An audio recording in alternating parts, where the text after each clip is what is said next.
Alrighty, boys and girls, we're gonna go ahead and do a quick video. Now, you may ask, Mr. Kid, what in the world is going on with your voice? Well, I'm a basketball coach, and let's say the game wasn't going so good, so I had to let the refs know that they needed to clean their glasses like I need to clean mine. And I told them that loudly. So I'm out of my voice, but that doesn't mean I'm out of my math. I wanted to make this video to help you do 3 things on your line plots. Number 1 is to make them. Number 2 is to find what we call the range. And number 3 is to find an equation to add them all up. Now, if these were whole numbers, this would be easy. But because it's fractions, it requires you, to remember what we did at the beginning of the year. So follow along. 3 things I want to teach you: how to make them with fractions, how to find the range with fractions, and then how to find the equation of the sum, or all of them together with fractions. Start with point number 1, making them. Now, this is an example that I'm going to use in class, but I'm going to cut it down to make this video a little bit quicker, to make it a little bit easier.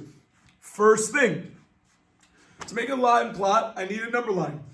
I have a blank one because I need to figure out what to put for my number line. Here's the trick. Start here. What's the smallest number in my data set? So I've got a 1, 2.5, 1 1/4, so on and so forth. The smallest number I see is 1. Okay? So I'll put that there. Now, I want to go to a little bit past my biggest number. So I did my smallest number, which is 1. So now let's see what my biggest number is. My biggest number is 2 3/4. So I'm just going to round a little bit up. I'm going to go to 3. I'm going to make it a whole number. So at the end of my number line, I'll do 3. Now the question is, what ticks should I put in the middle? Well, once you have your beginning and your end, again, your smallest number and a little bit past your biggest number settled, doesn't it make sense that 2 would be right in the middle of 1 and 3? So I can put 2 somewhere over here. Now, the question is, look at the denominators of your original data set. I've got only 2s and 4s. So what I want to do here is I want to pick the biggest denominator and cut it that many times. So again, look at your data set. What's the biggest denominator? You see 4. So at most, I only need to cut this data 4 times. So between 1 and 2, I want there to be 4 lines, including the whole number. So watch this. I'm going to cut it 4 times. 1, 2, 3, and then the whole number will be 4. But if I do it on this side, it has to be a constant interval, which means the same. I'm going to cut the other side 4. Why 4? Well, because 4 is the biggest denominator. So let me do that same thing in between the next set of whole numbers.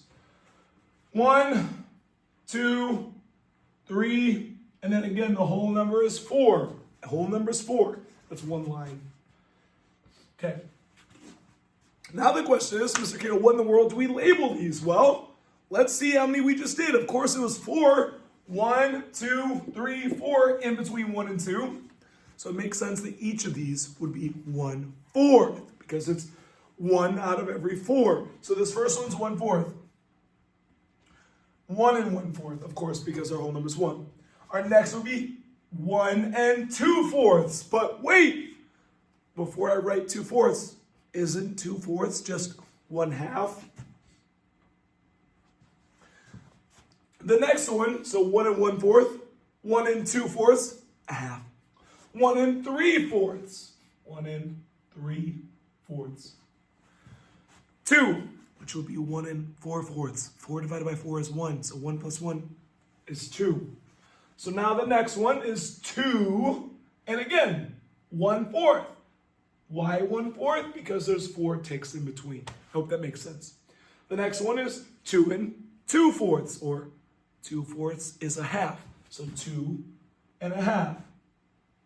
Then 2 and 3/4. You might be thinking, Mr. K, why are you simplifying here and not here? Only because you can't simplify 2 and 1/4. You can't simplify 2 and 3/4. You can simplify 2 and 2/4 because they're both even. You can take out a 2. So now I've got it labeled. The hard part's done. Now comes the easy part. I'll switch to blue. I'm going to go to each number. 1.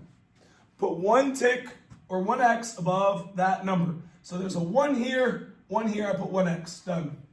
Next number, 2 1/2. Find 2 1/2. Oh, it's right here. Put 1X. Boom. Next one, 1 1/4. Oh, 1 1/4 is right here. X. Next one, 2 3/4. 2 3/4. Now, I hope you get the picture. 1 1/4, another X. Another 1 1/4, another X. And finally, 2 1/2. 2 1/2 is right here. Cool. Now I have created a dot plot using all of my points of data. That was number 1. Number 2 is being able to use this data to find the range. Write this word, range. The range is just the biggest number with an X minus the smallest number with an X. And that's it. So what's the biggest number with an X? Well, if you look at my dot plot, 2 3/4 is my biggest number with an X, so 2 3/4. What's my smallest number with an X? 1. All I need to do now to find my range is 2 3/4 minus 1. I'm taking my 2 green circles and I'm going to subtract them.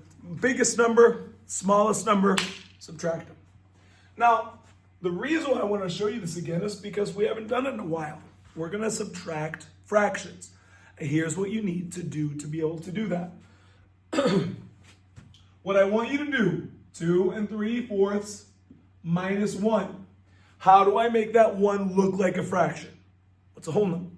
Put a 1 underneath it. Cool.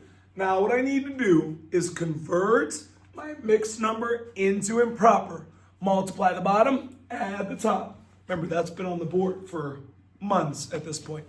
Multiply the bottom, add the top. So let's go and do that. 4 times 2 is 8, plus 3 is 11, and I keep the same denominator, 4. Minus, I didn't do anything to 1 over 1. So here's what I got now. 2 fractions with unlike denominators.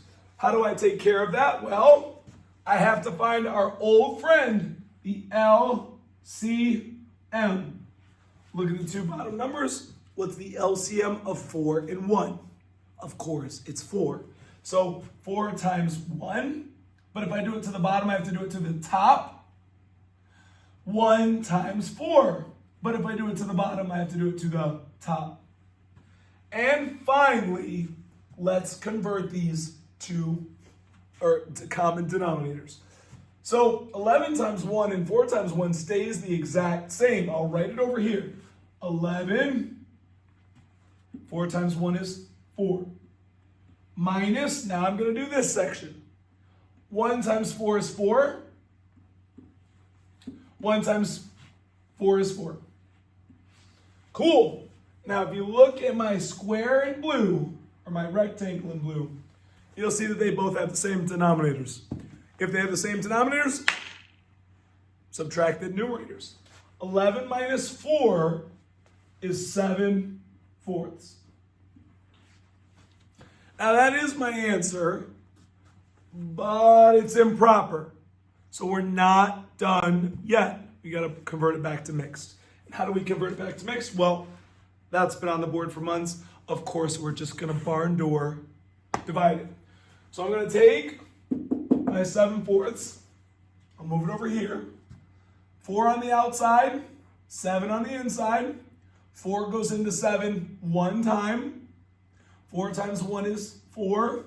When I subtract, I get 3. I can draw the C. And I have 1 3/4. That's the range. So, to find the range, biggest number minus smallest number. In this case, it was a mixed number. Convert that to improper. Multiply the bottom at the top. Then we gotta make common denominators. Find the LCM, which is 4. Multiply to make the denominator 4. Then we add denominators that match. Subtract the numerators. 7/4, it's improper. Convert it back, 1 3/4. Now, you might have noticed that you could have just subtracted the 2 minus the 1 and got 1 3/4 as well. And yes, that would work in this problem. But because this is subtraction, that will not always work, especially if the second number has a fraction that's bigger than the first. So if you do it by converting, you'll always be right. If you only rely on subtracting the whole numbers, if the fractions are funky, you're going to have to totally regroup, which is a lot harder to me than just always converting them, because we know how to convert them from multiplying, from dividing. So if we convert them there, we can convert them here. 1 3/4. That's the range.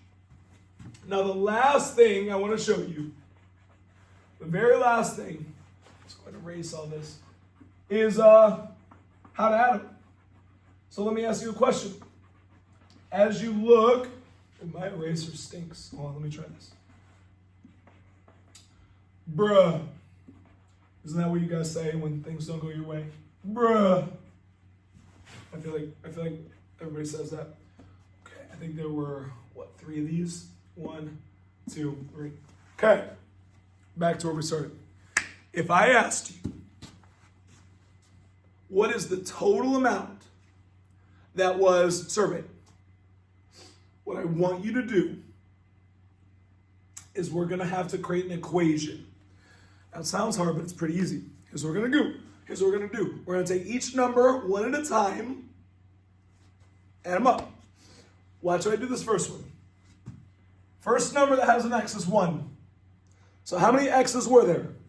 1 times, I'll put this in parentheses, 1. Why 1 times 1? Well, there's 1x, which is this one. And the number that we're talking about is 1. Cool. Done. Plus. Here's our next number. Now here's where it gets interesting. How many x's? There are 3 x's, right? 1, 2, 3. 3 times, what was the value? 1 1/4. In parentheses, 1 1/4. Again, what I wrote is 3 x's times the value, because there's 3 of them. Okay, plus. Hey, we're almost done. I hope this part's not too bad. For some reason, I feel like people get scared of it, but this isn't bad at all. So, next number with an x. How many x's are there? 2 times, what's the value? 2 1/2. In parentheses, 2 1/2. You might be asking, Mr. Kane, why are you putting it in parentheses? I'm putting it in parentheses to try and help you keep them separate. So the whole number is just how many x's. What's in parentheses is the value. So there's 3 x's, 3, and the value, the mixed number, the scary looking mixed number, throw it in the parentheses. Helps keep it organized. 2 x's, value goes in the parentheses. We only have 1 left. Can you guess how many x's are in this last one? Well, of course, there's 1 times, in parentheses, what is the value of that 1x? 2 3/4. Cool. That's it. We're writing what's called an equation, or an expression, I should say, of the total amount. So there's 1x of these, 1x of those, 3 x's of these, 3 x's of those, 2 x's of these, 2 x's of those, 1x of these, 1x of these. You don't actually have to solve it. I just want to teach you how to write it out. That's it. So what we went over in this video is how to create the number line that leads to the dot plot. The next thing we talk about is how to find the range. That's taking the biggest number minus the smallest number, which which is easy if we're talking about whole numbers, like what's 3 minus 1? But when we do fractions, we have to remember how to make common denominators with an LCM. And finally, the last thing I taught you is not subtraction, not the range, but how to make an equation for the total amount added together. So if we want to add all these together, we would do one of these, one of these. And you know where I'm going with this. 3 of these, 2 of these, 1 of these. I really hope this helps address the 3 biggest challenges in dot plots. Sorry about my voice.